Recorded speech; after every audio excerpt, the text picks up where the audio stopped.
The title of her speech is The Little Girl.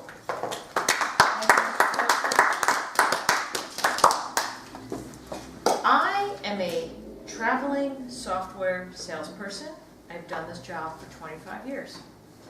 Every week I go somewhere, usually in the Midwest, and I sell my wares. 2 weeks ago, last Wednesday, September 27th, no different than any other week. It's Wednesday mid-morning, I'm at the St. Louis Public Library. Talking about a solution, I'm there for about 3 hours. I get a 911 text from my colleague. Hot lead, big opportunity, Kansas City Mayor's office. Can you be there tomorrow at 9 a.m.? They want to meet and they want to buy something. I think, oh, it's my lucky day. Yes, I can. Yes, I can. It's a 4-hour drive. I work for a software company again. Everything's online. I respond, you betcha. Be there at 9 a.m. Send the address.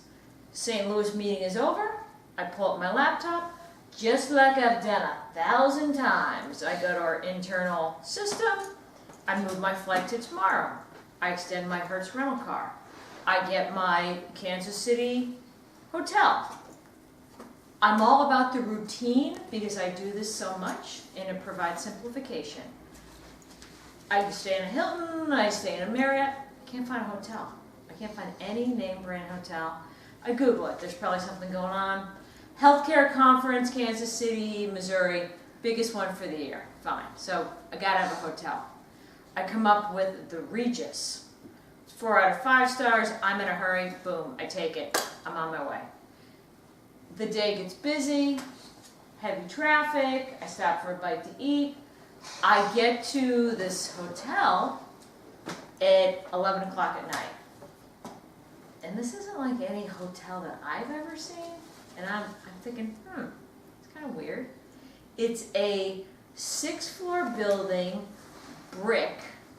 Looks like it was built early 20th century. There's no valet. Can't find a place to park my car. I find a lot across the street, and I walk in. I look around, and it's probably what we would call Renaissance architecture. And I think to myself, this was probably amazing 60 years ago. Not so nice now.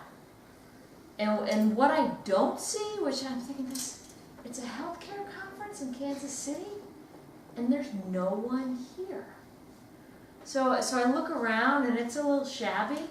You know, it's marble floors that need to be shined. It's oriental rugs that are threadbare. It's 18-foot vaulted ceilings that really need to be painted.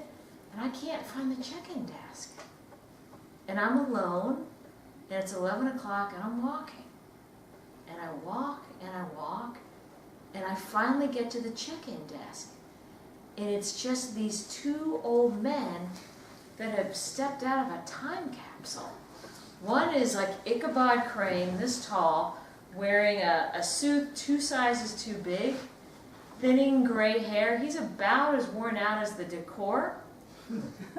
Greased back gray hair, and then there's his portly pal who is equally as old and unkempt but heavy in a tight suit.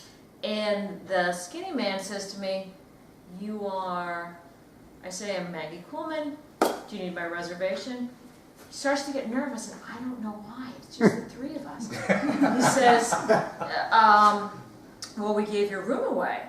And I said, oh, no, you didn't, because it's 11 o'clock and I have an hour, and frankly, sir, it's either I get a room upstairs or I sleep in the back seat of my Hertz white Celica, and I don't have any intention of doing that, so let's find me a room.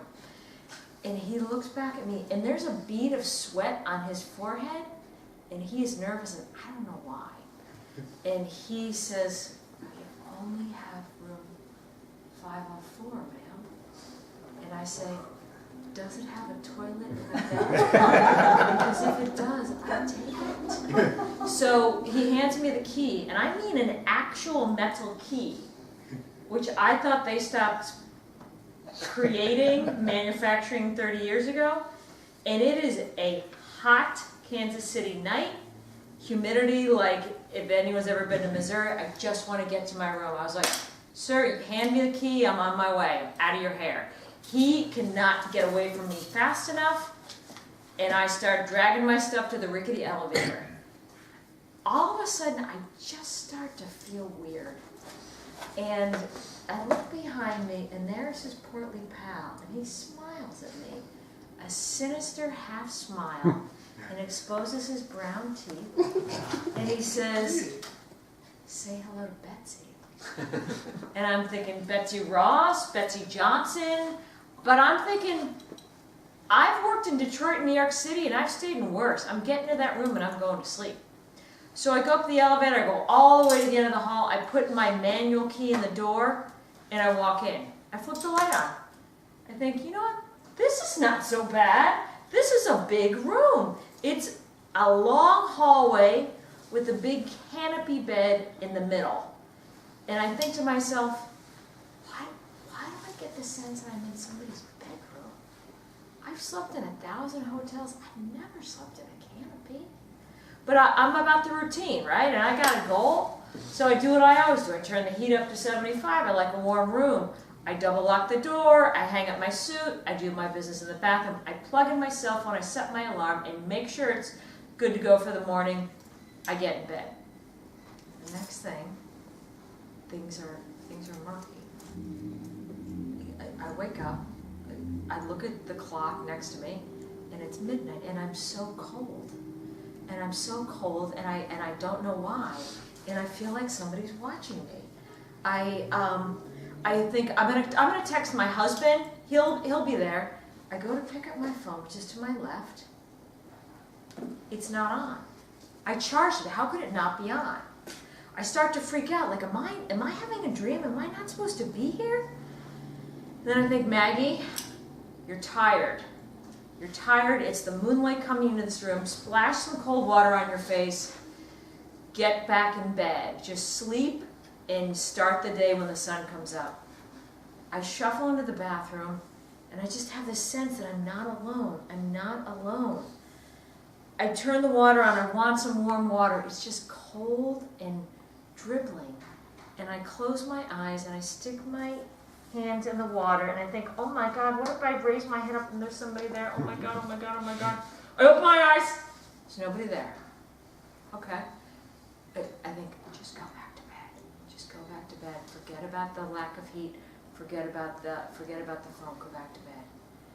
I go back to bed. I get in bed.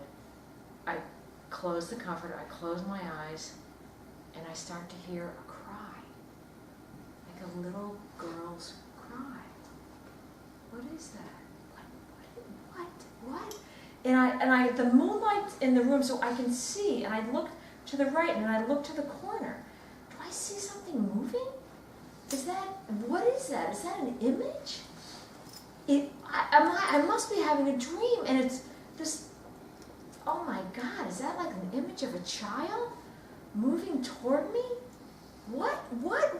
Oh my God, my hair is standing on end. Is that something that I see coming toward me?